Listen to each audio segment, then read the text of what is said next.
안녕하세요. 네, 저는 인문공간 세종이라는 이 세종시 가까이에 있는 조그만 연구실에서 공부 친구들이랑 인류학 공부하고 있고요. 그리고 오늘 서점에 오게 돼서 너무 기쁘고 제 생각을 나눌 수 있다는 게 너무 기쁘네요.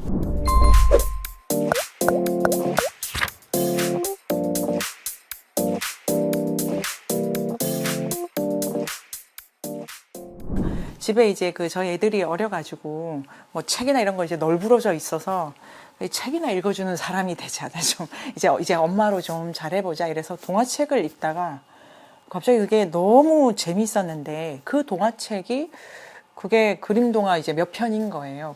저희 애들 되게 글자 늦게 알게 되고 뭐 하여튼 초등학생이 알아야 될 그림 뭐 이런 그런 편집이었던 것 같아요. 그래서 그거를 읽는데 읽다가 제가 갑자기 이상한데 이게 지금 패턴이 있는데 이런 느낌적인 느낌을 받았어요.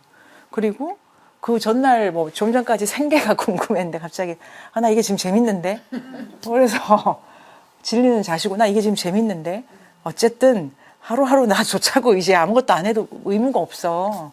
그냥 남들처럼 살면 좋겠어. 다 재밌자고 사는 거 아니야? 내 재밌는 거 뭐야? 이래서 그 동화책을 이렇게 보다가 여기 패턴이 있는데 이것도 되게 충격이었고 두 번째 충격은 그 동화 속 주인공들이 되게 결핍이 있다는 걸 알아서 아니 엄마한테 쫓겨났잖아? 근데 제가 가장 많은 충격이 있었어요. 깊이 생각한 끝에. 계모가 반성을 안 해. 이게 전 너무 이 엄마는 자기가 나쁜 짓 한 걸 왜 속지하지 않는가? 이야기가 왜 이렇게 끝나? 혼이 나야지. 동화 속 악인이 아무도 혼이 나지 않는다는 거에 대해서 이 세계가 선악이 없나? 그다음에 진리도 없어? 근데 이 이야기가 왜 이렇게 이 이야기를 비슷한 얘기를 사람들은 이게 언제적 얘기야? 아직도 읽어? 이게 이제 사람들은 그러니까 저는 유명한 작가의 작품을 읽는 게 되게 중요하다고 생각했는데 저 빼고 많은 사람들은 알만한 얘기를 계속 읽는데 거기에 뭐 이유가 있지 않을까 이런 생각을 해가지고 이제 애들 옆에서 비슷한 얘기 읽고 그 다음에 이제 제가 많이 봤던 그 신비 아파트 텔레비전 트느니 저것도 많이 본 패턴이 있는데 그리고 이제 뭐 미야자키 하야오 제가 좋아하는 저것도 비슷한데 이런 생각을 해가지고 꽤 많은 공통점을 찾은 걸 이제 이 책으로 정리를 하게 됐는데요. 이 책을 쓰다가 이상하네. 왜 다 딴 데서 이야기를 쓰고 만드는데 제가 찾은 몇 가지 요소는 다 붙들고 있다 이런 생각이 드는 거예요. 그래서 이게 그럼 뿌리가 되게 깊을 거야. 어디서 이 이유를 찾을 수 있지 했을 때 대부분의 책들이 그걸 전혀 관심이 없어서 동화의 세계에 제가 가진 예를 들면 왜 악인은 회개하지 않는가 이 문제에 대해서 어디 뭐 찾아볼 논문도 없고 그러다가 제가 그럼 이런 거를 무문자 사회라는 생각을 하게 됐고 평민 뭐 공부 못한 사람 이런 얘기 듣는 건가 보통 사람 뭐 이런 생각을 하다가 이 되게 뿌리가 깊을 거야라고 해서 인류학 이런 데는 무문자 사회를 공부한대. 그래서 인류학자 중에 제일 유명한 사람 또 누구야?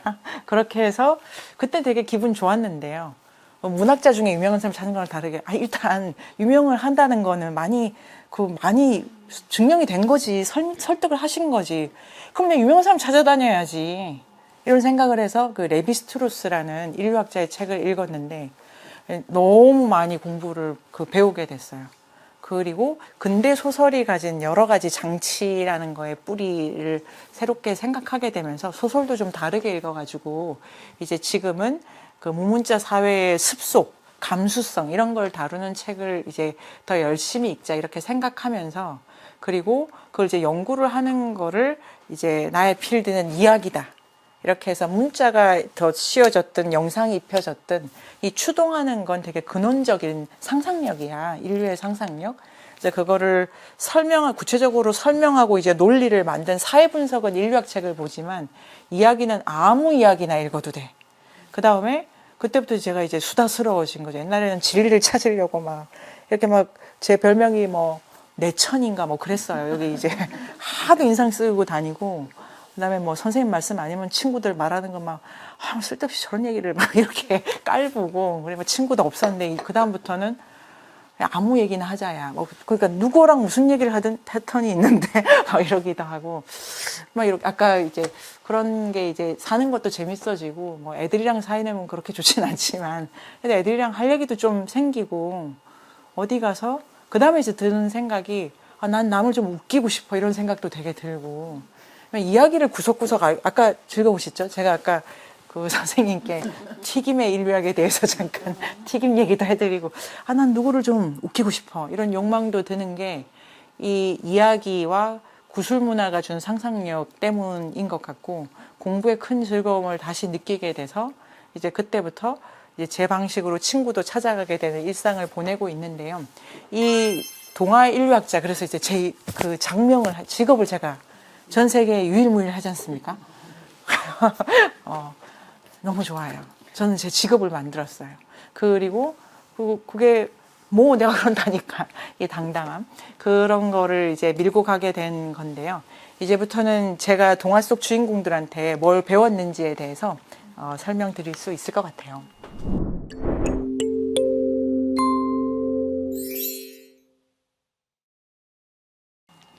이게 이제 소설이 제가 아까 말씀드린 것처럼 진리 게임인 거죠. 그런데 결국 최종적으로는 프루스트라는 사람이 어떤 사람인가 이거를 이해하는 작업이기도 했고 그거를 읽는 내가 어떤 나야 이런 거를 하기도 했고 이게 근대 소설 자체가 한 사람의 작가가 쓰지 않습니까?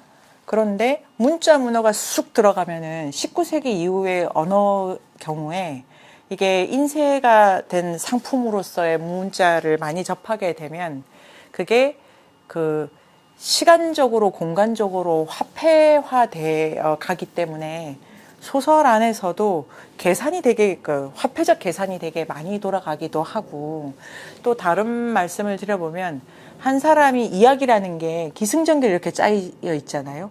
이건 정말 19세기예요. 동화 속에 기승전결이 없지 않습니까? 행복하다 끝나잖아요. 뭐야 행복이 어디에 있는 거야? 이런 생각이 드는데 오로지 19세기 소설만 시간이 흐르는 거예요. 결론에 도착하려고 해. 그래서 이제 19세기 소설의 문법은 이제 제가 읽게 된 얻어 걸린 거지만 잃어버린 시간을 찾아서 하고 카프카는 요 문법에 반대하는 소설을 썼더라고요. 근데 주류는 그 문법이 아니에요. 주류는 어떤 문법이냐면 인간을 이렇게 정해요. 백지로. 그래서 이야기 안에서 어떤 능력을 계속 습득하게 해요. 마지막에 이 능력을 가지고 사회의 어떤 위치에 들어가게 하는 거예요. 이게 기본적으로 19세기 소설의 문법이고 소설이라는 예술의 장르는 이게 아마 그 시초라고 소설의 역사에서 설명하는 건 1935년에 나온 그 발자크가 쓴 고리오 영감이라는 작품인데 이 소설의 근대적 문법 그러니까 소설의 주인공을 한 사람의 어른으로 만들어낸다 이렇게 하는 거죠. 근데 잃어버린 시간을 찾아서 요 틀을 파괴하려고 작업을 한 거고 카프카도 그랬던 것 같아요. 소설 안에서 주인공이 그래서 독자는 어떻게 되냐면 얘가 어떻게 되나 이런 걸 찾는 거. 어떻게 되나. 이게 뭐냐면 시작과 끝을 비교하는 거잖아요. 그러니까 시간이 균질적인가 봐요. 시간은 직선으로 흐르는가 보죠. 비교를 가능하게 자가 있는 거잖아요. 그러니까 이런 방식으로 그게 계산하는 거죠. 그러니까 화폐적이라는 게 다른 게 아니라 척도를 가지고 세계를 이렇게 보는 건데요. 그 척도가 시간은 균질해. 그 다음에 공간도 균질해. 예를 들면 넉점반의 서점의 이 평수와 제가 있는 연구실의 평수를 사람들은 비교할 수 있잖아요. 정근대의 어떤 문학도 그렇게 비교할 수가 없어요. 이게 그 성질이 다르게 공간이 배급되어 있기 때문에 왕이 계신 5평이랑 제가 있는 5평은 비교 불가한 차가 없잖아요. 근데 19세기 소설만 유독 시간과 공간이 규질하고 인간이 어떻게 되나를 그 틀에서 판단하고 최종적으로는 어떤 사회 위치에 들어가야 된다라는 모호한 어떤 승정보를 알리는 걸로 끝맺고 이게 이제 주류고 요거를 상징하는 이야기의 대표적인 게 의외로 추리소설이에요. 추리소설은 시간과 공간이 균질하다는 대전제가 있어요. 결론에 사람이 죽지 않습니까? 그리고 이제 이 그러니까 결론에 시작해가지고 탐정이 그 원인을 찾아내가잖아요. 그러니까 복귀하는 거예요. 복귀잖아요. 그래서 초기 수리 소설가들이 협약을 맺은 것도 중간에 유령 얘기하면 안 된다고. 그런 협약 같은 것도 이렇게 있기도 하고. 그런 게 이제 주류고 이게 대중문학이죠. 그리고 대중문학이라는 것 자체가 대도시에 와가지고 일용직 노동자로 시작해야 되는 이 임금 노동자들이 시간 남을 때 보는 여기 이제 절대 다수고, 그러니까 잃어버린 시간을 찾아서나 카프카 이런 거는 뭔 소리야 이런 걸 생각할 시간이 어디 있어 하는 사람들이 시간 많고 돈 많고 여유 있는 사람들이 문학이 말이지 이런 얘기를 하는 되게 고상한 취향에 걸려 있기는 한데요. 나름 이제 그 세계에서 작가들이 분투하면서 이 소설의 문법을 바꾸려고 했던 시도 같아요. 전체적으로 우리가 익숙한 이야기는 자기가 누군지를 확인하려는 그 습성이 이야기 안에 들어가 있다는 거를 제가 이제 동화를 공부하면서 알게 됐는데요. 이거는 이제 프루스트의 원고인데, 이런 거 참 눈물 나면서 좋아했는데 요새는 뭐 이렇게 하기도 하고, 이게 이제 이건 뭐 프루스트 얘기니까요. 그 다음에 이제 이거 좀 다른 얘기인데요. 도스토옙스 작품도 제가 지금 다시가 아니라 처음으로 보고 있는데요. 이 작가도 다른 방식으로 이렇게 어마무시한 작업을 했더라고요. 이 서사 문법에 대해서 다른 방식으로 고민한 거고, 이제 그런 게 되게 다채롭게 보이기도 하고, 이게 죄와벌이라는 작품도 좋고, 이제 추리소설, 에드가 알렌 포라는 작가인데요. 에드가 알렌 포가 제가 그 생물연대를 기억하지 못하는 미국 작가죠. 이 작가가 추리소설의 아버지이고 되게 상징적이에요. 미국 작가인 거예요. 미국에서 미국 애들이 소설을 쓴다고 해서 이제 너무 놀래가지고 1850년대에 그 불란서에 파리의 지식인들, 뭐 보들레르 이런 사람들이 뭐야 완전 새로워. 근데 이제 에드가 알렌 포한테는 추리소설에 이게 소설도 예술작품이지 않습니까? 장르가 계속 실험되다가 고착화되기도 하고 또 실험되는 역사가 있는데요. 에드가 알렌 포한테는 뭐 추리소설은 시간게임인데 여기에 약간 귀신 이런 거 넣으면 심령소설로 가는, 에드가 알렌 포는 다 섞여 있는데요. 요 뒷부분에서 그 영국에서 이렇게 추리소설이 확 일어나요. 요 영향을 받아가지고. 그래서 초기에 발생적으로 보면 여러 길이 있는데 이제 그 장르가 안정화되면 대중의 어떤 취향과 그 뭐 우리식으로 말하면은 뭐 산업의 욕망, 자본의 욕망이랑 결탁된 방식으로 양식이 이렇게 고착화되어 가는 거고요. 그다음에 이제 뭐 이 그러니까 자기가 이렇게 자기를 만들어내야 되는 사람들의 얘기였다는 게 이제 근대 소설인데요. 동화를 보고 이제 가장 놀라는 게, 동화는 이제 아까 선생님도 말씀하신 거지만 제가 많이 놀란 것 중에 이제 반성을 하지 않는다, 이들은. 반성을 하지 않는다가 재미있는 말이죠. 반성을 하려면 자기가 어제의 내가 오늘의 내야 되잖아요. 근데 어제의 나를 내가 별로 중요하게 생각 안 해. 오늘 나는 딴 애야. 그래서 제가 이 백설공주가 왕궁에 들어가면 될 것은 계모뿐이구나. 그러니까 그 장면마다 존재가 성질을 바꾸는 게 되게 강하게 들어가 있더라고요. 그러니까 아까 근대 소설은 주인공이 똑같아요. 고아인데 그게 그 도시의 임금 노동자라서 부모 자식 다 떼놓고 온 첫째 아들이 소설의 주인공이 되는 거죠. 빵인데 능력을 계속 채우는 건데, 동화 속 주인공은 왕국의 공주 왕자잖아요. 근데 멀쩡히 있던 부모가 갑자기 나를 버려. 이 장치가 왜 필요한 거야? 이런 생각도 들고.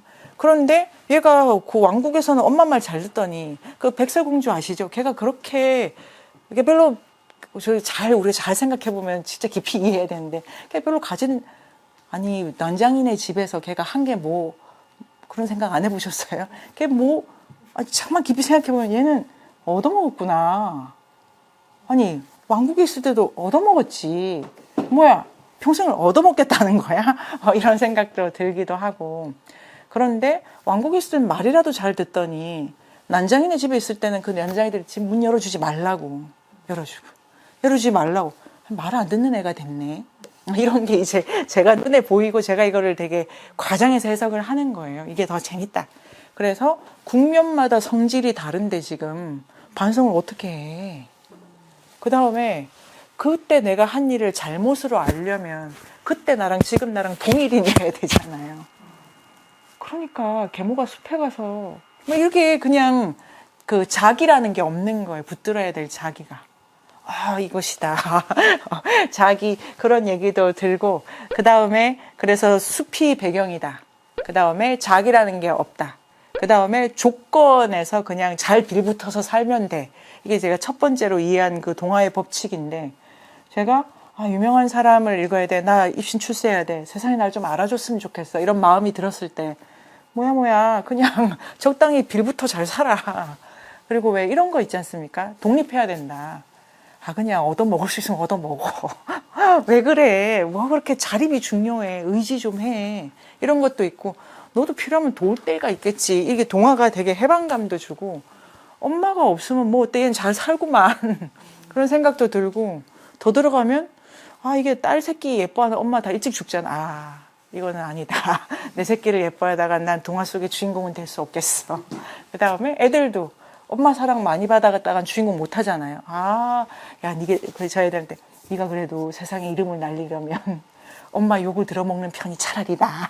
막 이렇게 빨리 여기서 구박을 받는 것이 나중에 할 얘기가 있어. 네가 애미가 잘 키워줬어. 그거밖에 못하는 거 소리 듣는 게 좋겠니? 아니면 우리 엄마가 나를 이렇게 괄시했는데 이만큼 해서 듣는 게 좋겠어. 둘이 저희 쌍둥이인데 일리가 있어. 내가 그 자수성가한 이미지가 더 폼이 날 것 같아. 그렇지, 알아서 해. 뭐 이런다든가. 그 다음에 이제 동화 속에 드는 패턴 중에 제가 하나 인상적인 게 다 먹는 얘기네 이런 거였어요. 헨젤과 그레텔도 숲에 들어가서 먹어. 빨간 망토도 먹어. 그 다음에 백설공주도 먹어. 왜 다 먹어? 그런데 공통점이 뭘까요? 뭘 먹나요? 간식을 먹지 않습니까? 이게 주식이 이야기가 지금 왜 주식이 아니고 그러니까 이런 지엽적인 거가 제가 이게 누구한테는 그게 뭐 중요해 이럴 수도 있는데 저한테는 이 패턴의 이유가 있어를 찾는 게 되게 재밌어지면서 전천당 요게 이제 보다가 이 전천당을 제가 보고 과연 그렇다. 난 여기서 내 모든 이론을 종합한다. 이래서 전천당 광고쌤들 보시면 제가 중간에 이게 어린이 물이 되게 어두워요.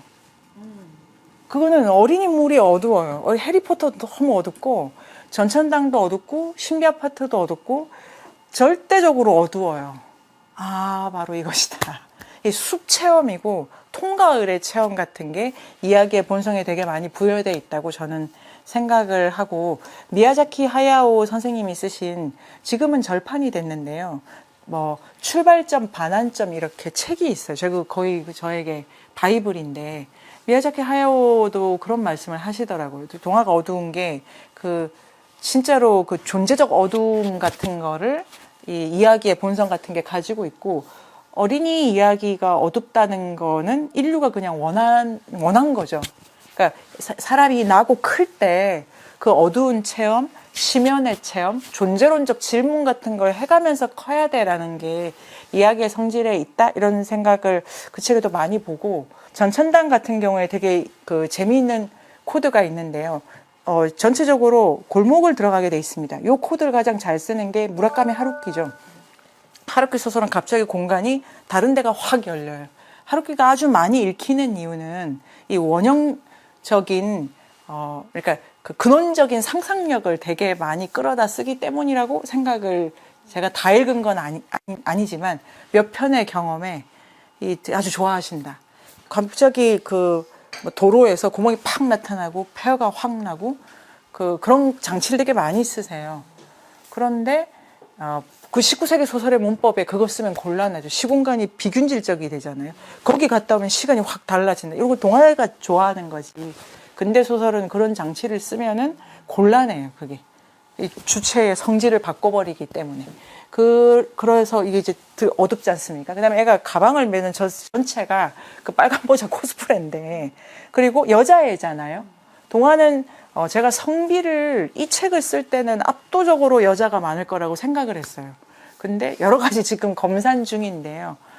꼭 여자가 많은 건 아니었어요. 이 책엔 여자가 많다고 제가 썼는데요. 아마도 그림 형제가 이 얘기를 수집할 무렵은 이게 이제 19세기로 넘어가는 그림 형제가 괴테와 동시대고 그리고 연안박지원 동시대죠. 1700년대 끝물에 있고 1800년대 훅 들어오게 되거든요. 그 형제가. 그때는 이미 이제 국가라고 하든지 다른 세계가 열릴 무렵이었기 때문에 그때 수집한 이야기가 정리될 때 아마 조금 더 이제 여성 주인공을 가지고 정리했을 수도 있는데 기본적으로 뭐 여러 민족의 옛날 이야기는 여성 편향이 있는 건 아닌 것 같아요. 이제 왜 여자 주인공을 가지느냐는 뭐 많은 경우로 설명할 수 있는데요. 기본적으로 산업사회에서는 여자 주인공이 산업화에 못 들어가잖아요. 그러니까 얘 가지고 이야기하면 산업 구조가 잘 보여줄 수 있잖아요. 이게 이제 근대 소설 중에 여자 주인공을 쓰는 소설은 그런 거를 설명해 낼 수 있겠죠. 근데 근대 소설 중에 남자 주인공을 쓰잖아요. 그럼 구조는 잘 안 보이겠죠. 왜냐면 자기는 그 안에 들어가 있잖아요. 바깥에 있는 사람이 그걸 보잖아요. 그런데 만약에 그 그림 동화라든지 문자화된 옛날 이야기 중에 여자 주인공이 있는 거, 그거 이미 산업사회가 아니기 때문에 좀 다른 성질을 가지고 있는데요. 이게 농경이냐 수렵이냐 이런 차이도 좀 둘 수 있을 것 같지만, 여자 주인공은 뭐 신화학적으로는, 그러니까 그 무문자 사회를 본격적으로 분석한 데서는 여성의 월경이 자연의 모든 게 리듬을 타는데 그게 인간 종에게서, 인간의 두성 중에 가시화되어 있잖아요. 그래서 이 종 자체가 자연을 표상하는 기호로 쓰기가 좋다, 이런 설명을 레비스트로스 선생님이 하시더라고요. 그런데 물론 이야기 안에 그래서 여자 남자가 관계를 보는 거죠, 관계를. 여자는 자연인데 문화 안에 들어오면 그 자연을 인간의 목적에 맞게 그 주기를 바꿔야 돼요. 때에 맞게 사람을 낳아야 된다든지 어떤 때는 남자를 낳아야 되는지 이런 게 들어가지 않습니까? 자연은 주기만 있는데 문화가 걸리면 때와 장소가 이렇게 찍히기 때문에 그 인간이 원래 자연의 한 종이었는데 문화적으로 이 기호를 가공해야 된다는 걸 이야기 안에서 설명할 수 있기 때문에 여자를 가지고 동화를 쓴다, 이런 분석을 이제 하기도 하더라고요. 여러 가지의 이유는 계속 나오고 있는데요. 뭐 무엇이 우리를 더 설득할 수 있고 재미가 있냐, 이런 거를 따지면 될 것 같고, 이 오프닝이 여자애가 있어서 그렇지 전체 시리즈는 여자애만 있는 거는 아니고 다 이제 들어가 있고, 골목 안에 들어가면 자, 과자 가게가 나옵니다. 그 제가 이거 과자네 이렇게 했는데, 과자의 색, 여러분 저 과자 안 좋아하시죠? 지금 우리가 과자 좋아하면 큰일 나는데 이빨도 그렇고 과자는 왜 과자 가게가 많을까요? 왜 과자 가게를 했을까요? 자, 과자는 아이스크림이 그 많은 맛이, 과자가 눈깔 사탕만 해도 맛이 그렇게 많아. 붕어빵 안에 이거저거 다 넣어. 과자는 종류도 많은데 그 종류 안에서 또 막 분기하잖아요. 이 전체가 취향과 걸려 있잖아요. 욕망과 걸려 있고, 애들을 편의점에 풀어놔. 다 딴 거 집어오잖아요. 난 이게 좋네, 저게 좋네. 이게 이제 각자 자기 욕망을 보고 가는 게 전천당이 이렇게 특화한 거고, 헨젤과 그레텔의 이제 딴 버전이다, 이렇게 이제 제가 생각을 하는 건데요.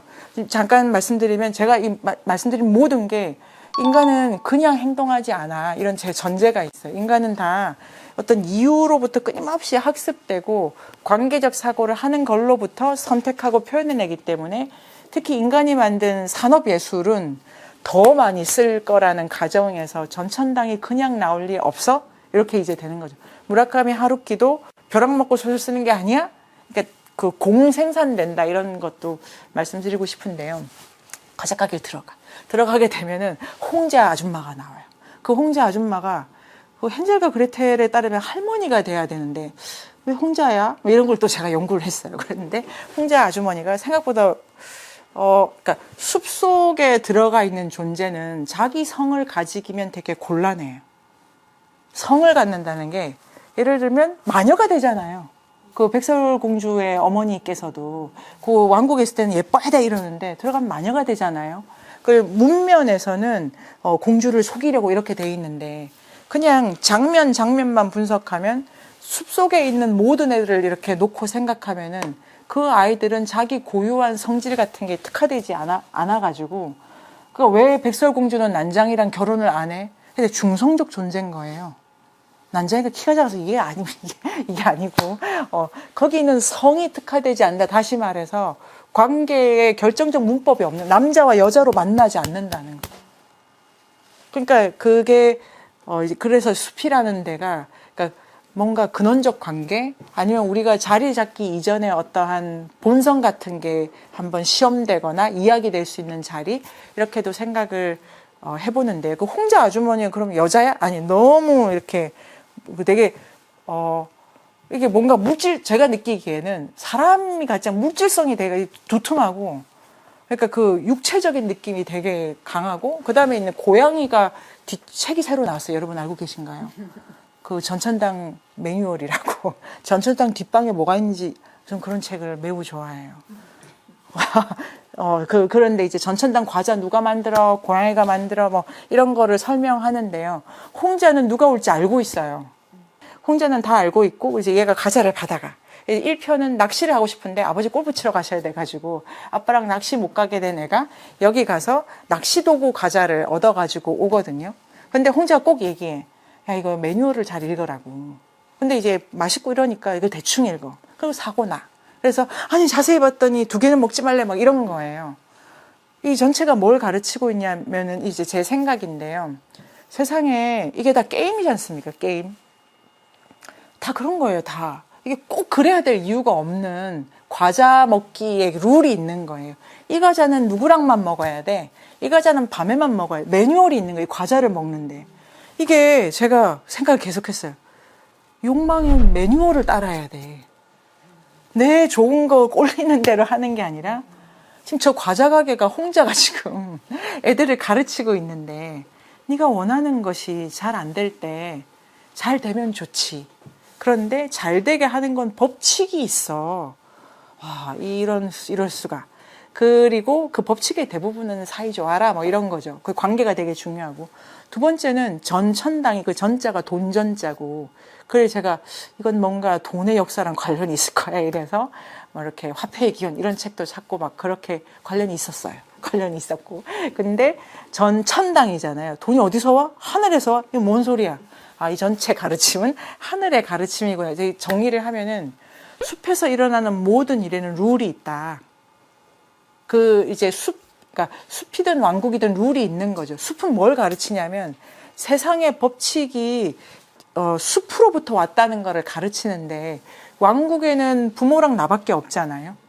백성밖에 없잖아요. 근데 숲에 가면 난장이도 있고 사냥꾼도 있고 여우도 있지 않습니까? 그 왕국이라고 하는 인간사의 법칙이라는 게 저 숲에서 온 거야. 그런데 왕국의 규칙이 있고 왕이 있고 신민이 있는 것처럼 숲에서도 지켜야 될 일과 관계의 규칙 같은 게 있어요. 그것도 사이즈가 큰 거죠. 세상 어디에도 다 약속이 돌아가는 거고, 이건 하늘이 정한 거야. 근데 하늘은 어디 있어? 이게 무슨 유일신 사상이야?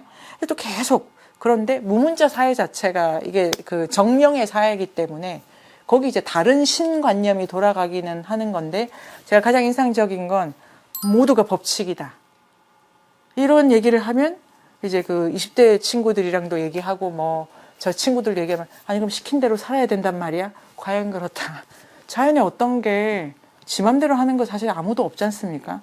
새가 나 자유롭게 싸고 물에 뛰어들으면 죽잖아요. 개구리가 나 자유로울 거야 이래서 하늘을 날면 어떻게 됩니까? 세상 모두 다 자기 조건이 정한 법칙을 수행하는 거고, 거미한테 자유로운 건 거미줄을 잘 치는 데 있는 거지, 자기가 개구리처럼 하는 게 아니잖아요. 왜 인간만 예외야? 이런 걸 숲이 가르쳐 준다고 생각을 제가 하게 돼가지고, 이 법칙의 이름, 법칙을 뭐라고 부를까를 이제 이렇게 더 이해를 해보게 되는 건데요. 그거 자체가 레비스트루스라는 인류학자가 말한 야생의 사고입니다. 여러분 보시면, 전체 쭉 보면 될 것 같아요. 네.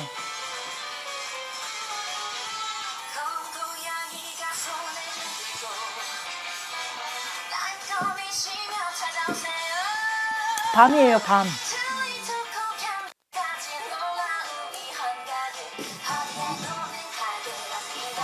쇼심지 어디에도 없다고요. 네.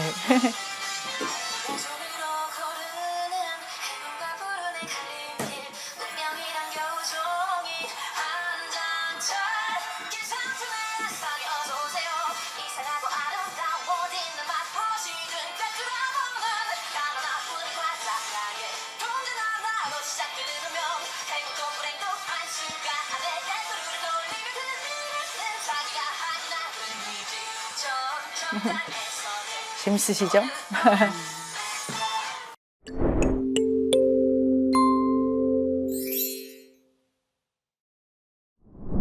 끝났네요.